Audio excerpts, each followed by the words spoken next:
Ich war immer ein Gelehrter. Ich studierte Mathematik und Naturwissenschaften und mit 22 Jahren erhielt ich einen Doktortitel in Philosophie mit der Arbeit Der Blutige und Berlim. Você não fala alemão, não é mesmo? Bem, como eu havia dito, eu sempre fui um estudioso. Formei-me em matemática e em ciências naturais. E aos 22 anos de idade, recebi o título de doutor em filosofia com a tese As Sanguessugas dos Arredores de Berlim. Mas é estranho isso, não acham? Formar-se em filosofia com uma tese sobre sanguessugas. Bem, eu explico. É que naquela época não havia biologia. Então, nós estudávamos a natureza nas escolas de filosofia, como na Grécia Antiga. Em 1852, decidi então emigrar para o Brasil.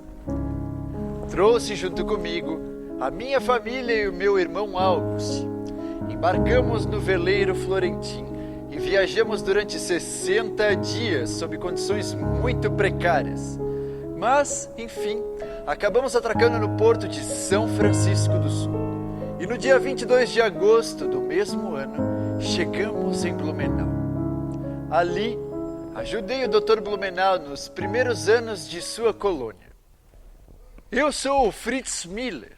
Nasci no dia 31 de março de 1822, no vilarejo de Windholzhausen, afastado a cerca de 1 hora de Erfurt, lá na Alemanha. Da minha família, eu só posso falar com o maior dos amores e adoração. A minha vida feliz junto deles permanece viva até hoje. O meu pai, de senso de humor alegre e divertido, era quase que como um brincalhão constante. Alegrava-se juntamente com a minha mãe quando nós estivéssemos nos divertindo. Mas a nossa educação era algo sagrado para eles e, precocemente, éramos exortados para as atividades rotineiras. Eventualmente, ouvi a minha mãe dizer: Fritz Miller vai buscar lenha no mato! Fritz Miller vai tirar o leite da vaca! E assim era. A atmosfera alegre da casa predominantemente era conduzida por meu pai, um homem cheio de humor e, como eu disse, quase que como um brincalhão constante. Já a minha mãe, com seu olhar meigo e terno, cheio de amor e bondade, era quase que como a estrela silenciosa da casa. O meu pai era pastor em uma paróquia que não era uma das mais bem remuneradas. E, juntamente com a minha mãe, tiveram que impor muitas vezes um regime sério de economia, devido à grande quantidade de filhos que tiveram.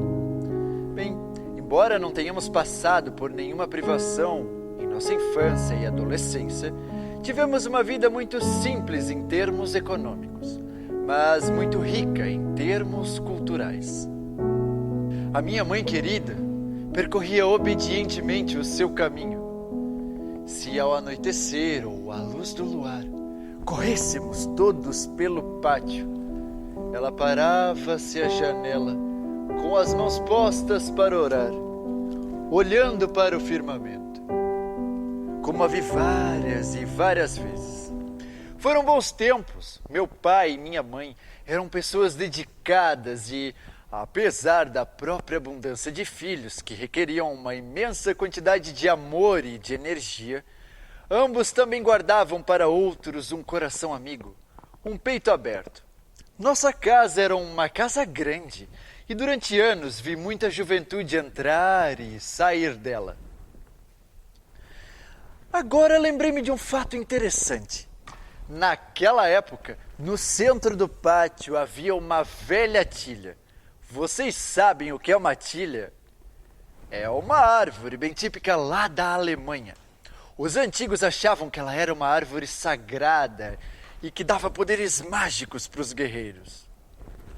Bem, eu não sei. Só sei que bem em cima dela o meu tio construiu uma casinha linda, rodeada de flores. E para chegarmos até lá, tínhamos que escalar o pé de tilha. Eu gostava de sentar ali, assim, com a minha tia, quando ocorria que, entre os dias de colheita, tínhamos um dia sossegado. A natureza fazia parte do nosso cotidiano.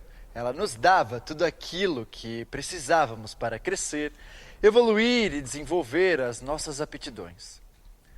Mais tarde, nos tempos de férias, eu e meu irmão August costumávamos levar amigos e convidados para a aconchegante e hospitaleira Casa Pastoral de Nürnberg. Lá, os dias eram de festa com a nossa presença.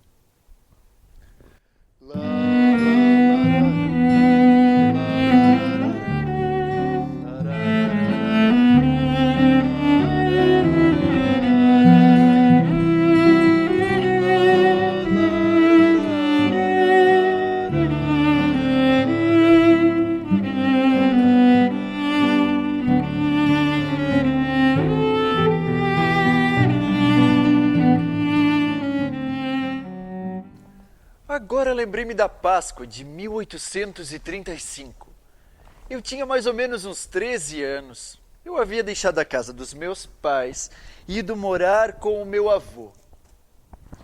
Meu avô havia comprado uma casa antiga, cujas janelas do primeiro andar eram rodeadas por folhas e flores de acácia, de forma artística. Havia também na casa um sótão que era chamado Sótão dos Instrumentos.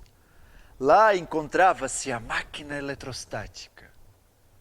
Quando em dias de férias, os netos vindos de todos os lugares se reuniam na casa dos avós, o avô então aproveitava e nos levava para cima junto do Sótão dos Instrumentos.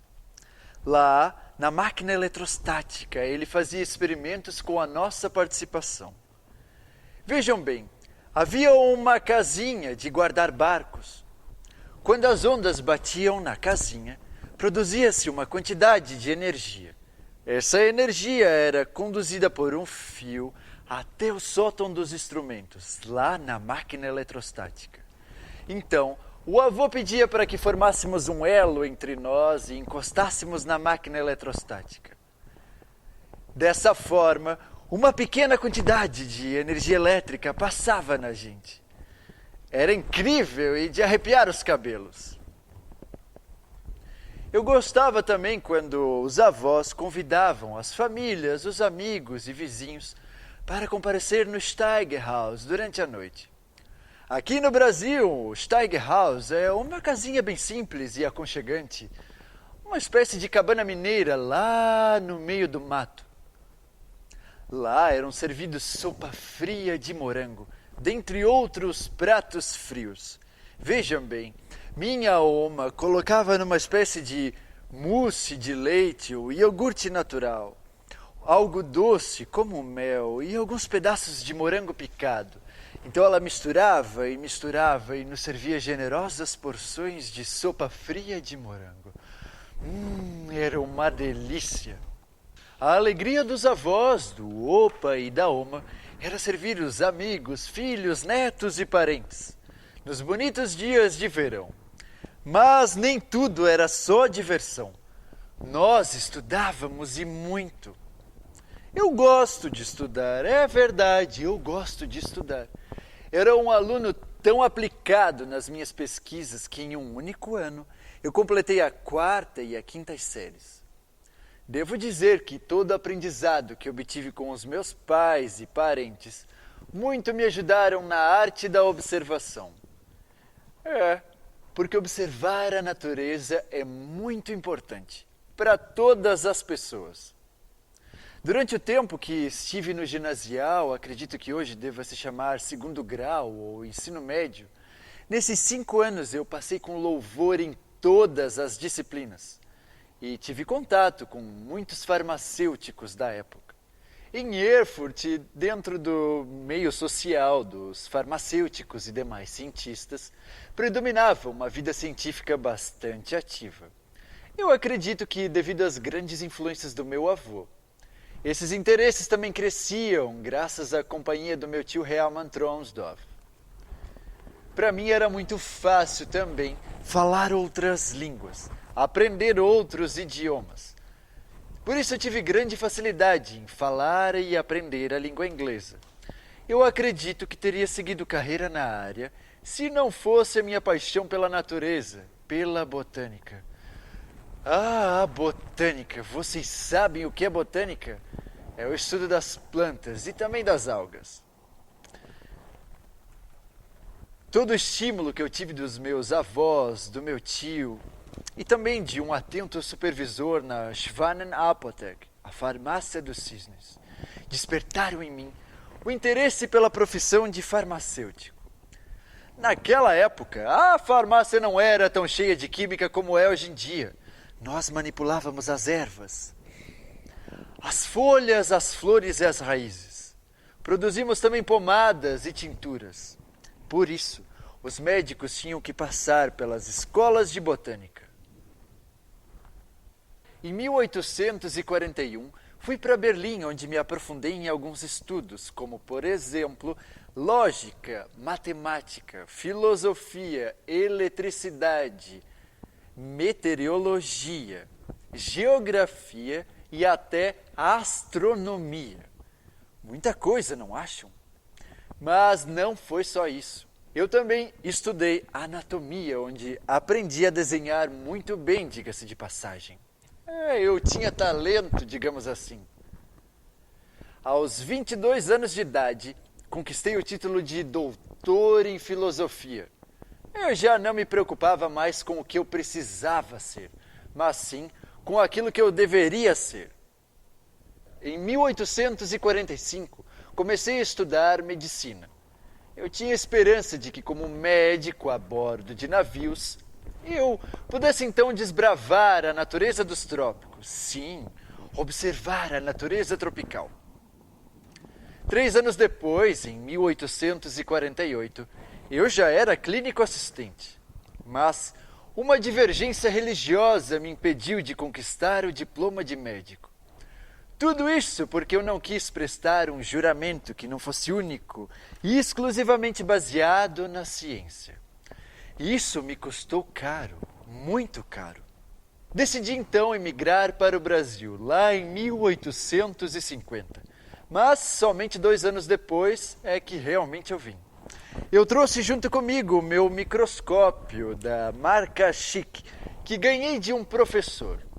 Eu havia feito um estudo sobre larvas e fui lá mostrar a ele.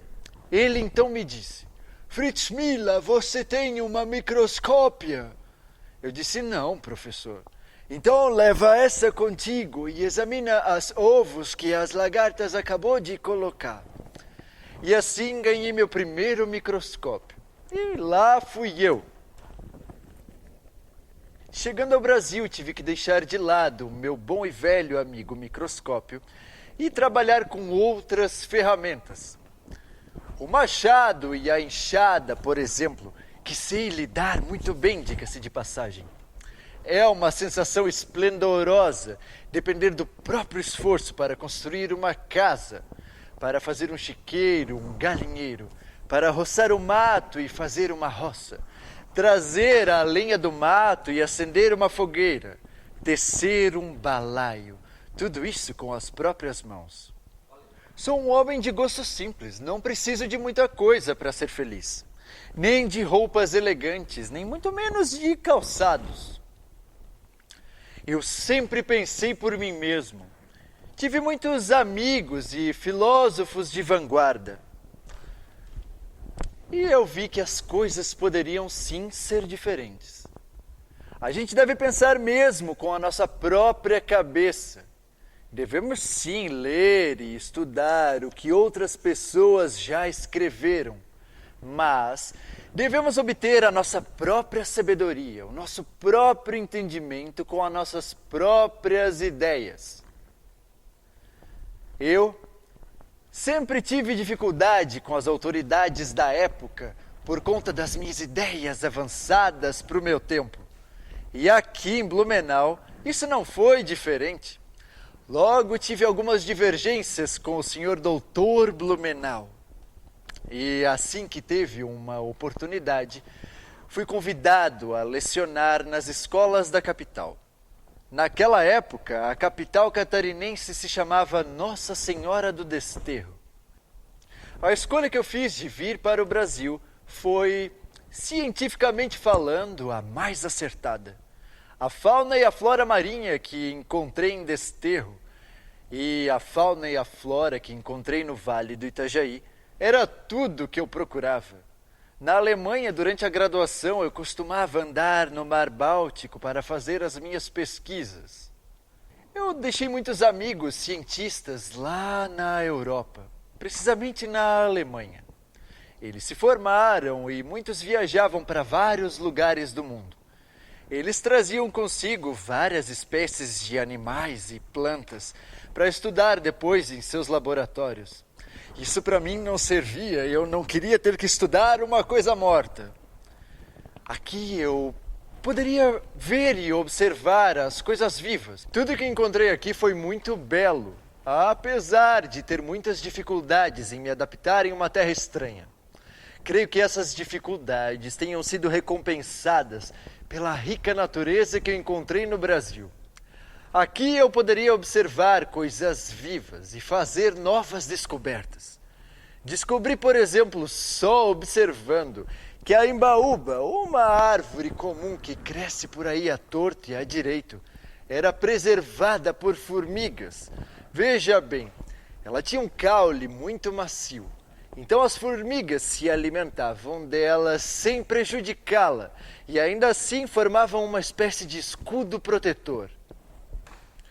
Observei também que as plantas trepadeiras se contorciam para cima, na direção da luz do sol, buscando pelo seu crescimento. Bem, isso tudo era muita novidade na época, porque, como eu disse, os cientistas gostavam de estudar coisas mortas. Tudo que eu encontrei aqui era diferente do que eu havia encontrado lá na Alemanha, no Mar Báltico. Eu ia para lá quando estava na graduação e costumava fazer minhas pesquisas, mas lá é muito diferente. Ao invés de areia tem pedras e ele congela durante o inverno. E também é muito pobre em espécies marinhas. Nada se compara ao mar tropical. Na Alemanha deixei muitos amigos e por essa distância trocávamos muitas cartas, revistas e livros. E foi numa dessas encomendas que eu conheci Charles Darwin. É, esse mesmo, aquele da teoria da evolução das espécies.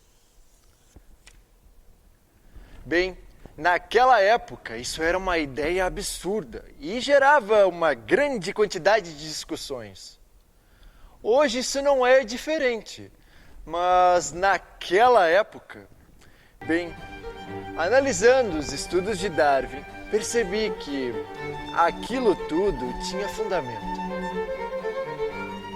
Coletei e observei vários crustáceos vivos que peguei na Praia do Fora, perto da minha casa em Florianópolis. E percebi que pelo menos naquela espécie de crustáceos vivos, o Darwin estava correto. Escrevi então os meus estudos e publicaram lá na Alemanha com o título Für Darwin, para Darwin. Isso gerou grande repercussão e acabou chegando nas mãos dele. Charles Darwin ficou tão agradecido que passou a divulgar as minhas publicações na Europa. Com isso, eu ganhei muita fama e reconhecimento entre os cientistas. Eles me pediam muitas coisas: algas, borboletas vivas, bichos de pé. Darwin uma vez pediu para que eu abrisse o estômago de uma formiga. Pediu também para que eu analisasse as feições de um macaco bugio quando ele tivesse assustado. Tudo isso era enviado em cartas. Uma carta levava cerca de 45 dias para chegar do Brasil até a Alemanha.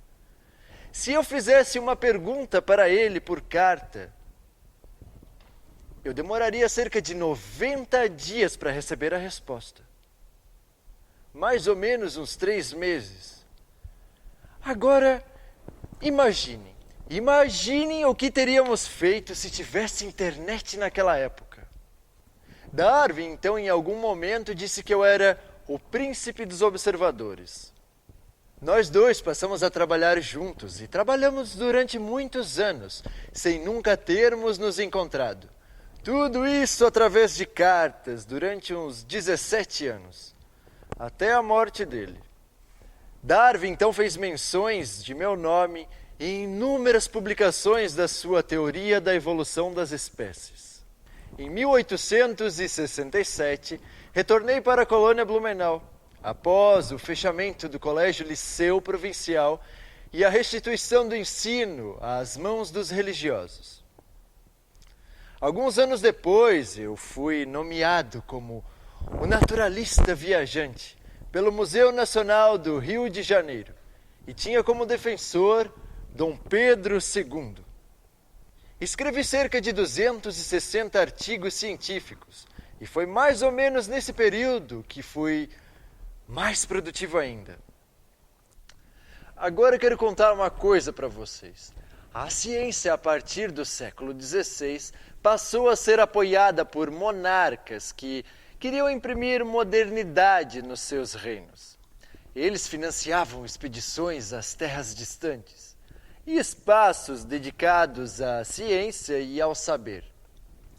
Com o retorno de diversos pesquisadores às universidades, museus, laboratórios e jardins botânicos, a natureza da época passou a ser desvendada sem parar. A troca de informações ocorria entre os cientistas, apesar de que tínhamos muitas precariedades nos meios de comunicação.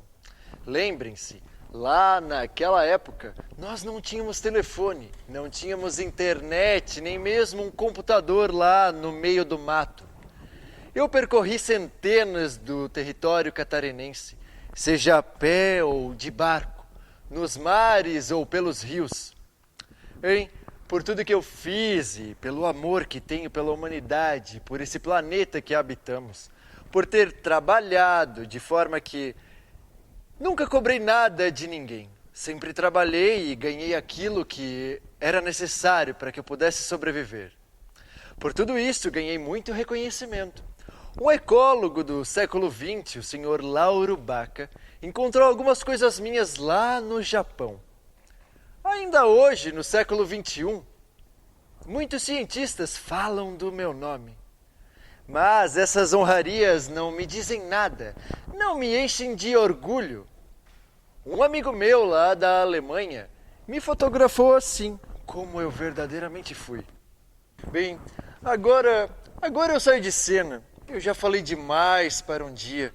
É que lembrei-me da minha infância, das reuniões de família e das festas de Páscoa. Fiquem todos com um grande abraço desse humilde príncipe dos observadores. Mas, antes de eu ir, eu gostaria de deixar um último poema, se é que me permitem.